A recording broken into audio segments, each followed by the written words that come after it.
आज हम लोग देखेंगे शिक्षक भर्ती में आने वाले पर्यावरण के कुछ महत्वपूर्ण क्वेश्चन। तो पहला क्वेश्चन है, पृथ्वी के चारों ओर गैसों के समूह को क्या कहते हैं? भूमंडल, वायुमंडल, जलकण या जलमंडल?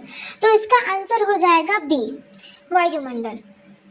पृथ्वी में बहुत सारी गैसों का समूह होता है, जैसे कि nitrogen, oxygen, carbon dioxide, organ, neon इत्यादि होते हैं। तो इन सभी गैसों के समूह को बोला जाता है वायुमंडल।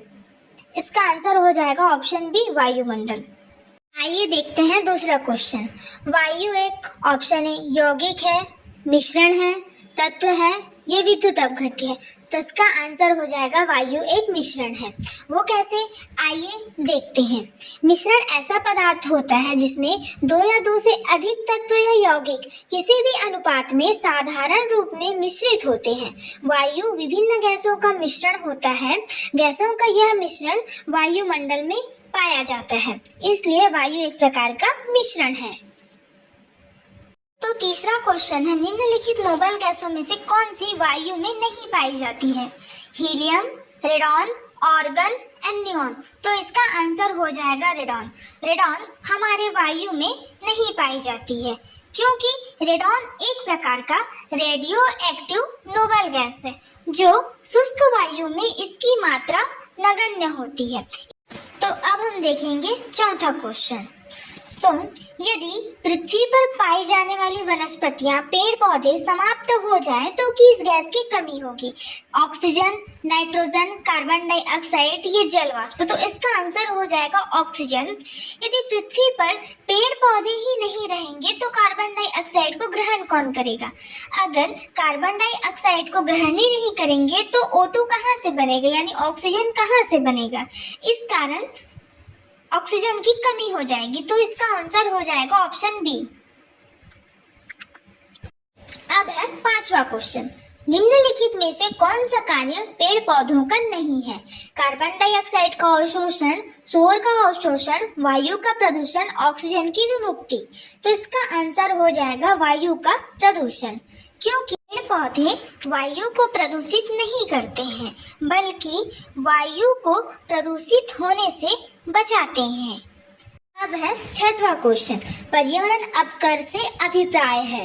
पर्यावरणीय गुणों का पूर्ण रूप से निम्नीकरण, मानवीय क्रियाकलापों से विपरीत परिवर्तन लाना, पारिस्थितिकी विभिन्नता के परिणाम स्वरूप पारिस्थितिकी असंतुलन, उपयुक्त सभी? तो इसका आंसर हो जाएगा डी, उपयुक्त सभी।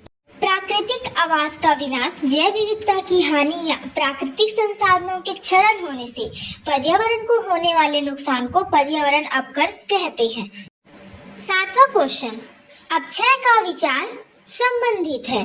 पृथक हुए पदार्थ का संग्रह, मौसम में दैनिक परिवर्तन, एक प्राकृतिक क्रिया जो चट्टानों को सूक्ष्म कणों में विभक्त करती है, उपयुक्त में से कोई नहीं?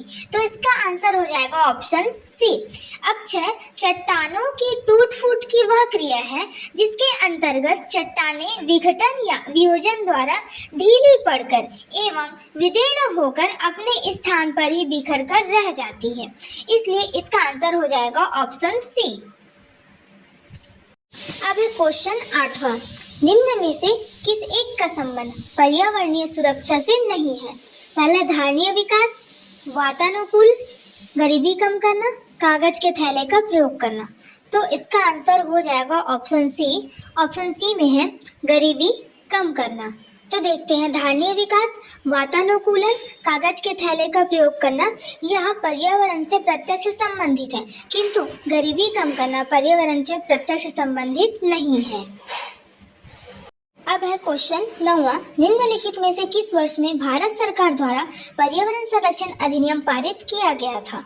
1982, 1986, 1990, 1992? तो इसका आंसर है ऑप्शन बी, 1986। पर्यावरण संरक्षण अधिनियम भारतवर्ष में 1986 में पारित हुआ था और यह संपूर्ण भारत में लागू है। अब हम सबसे लास्ट क्वेश्चन को देखेंगे, 10वां नंबर का क्वेश्चन। हरित विकास ग्रीन डेवलपमेंट का लेखक है M.J. Bradshaw, M. Nicolson, R.H. Whittaker, W.M. Adams? तो इसका आंसर हो जाएगा ऑप्शन डी, W.M. एडम्स। तो हरित विकास के लेखक W.M. एडम्स हैं।